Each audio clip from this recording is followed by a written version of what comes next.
વિરમગામના વણી ગામે ખેલ મહાકુંભનો પ્રારંભ કરવામાં આવ્યો। વિરમગામના વણી ગામે શ્લોકડી સ્વામિનારાયણ ગુરુકુળના આચાર્ય તથા સ્વામીશ્રીની ઉપસ્થિતિમાં દીપ પ્રાગટ્ય કરી ખેલ મહાકુંભનો પ્રારંભ કરવામાં આવ્યો હતો। વિરમગામ તાલુકાના 67 ગામના કબડ્ડી તથા ચેસના રમતવીરોએ ભાગ લીધો હતો। આ કાર્યક્રમમાં અતિથિ વિશેષ તરીકે વિસ્તરણ અધિકારી વિજયભાઈ રાવલ તથા નાથાભાઈ સરપંચ અને ગોકુલભાઈ ઉપસ્થિત રહ્યા હતા। આ કાર્યક્રમનું સુંદર આયોજન દેવેન્દ્રભાઈ સિંધવ અને સુનિલભાઈ લાવરે સફળતાપૂર્વક કર્યું હતું।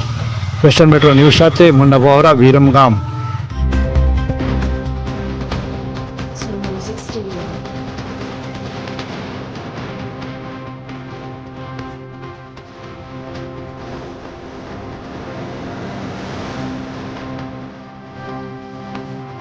Music Studio.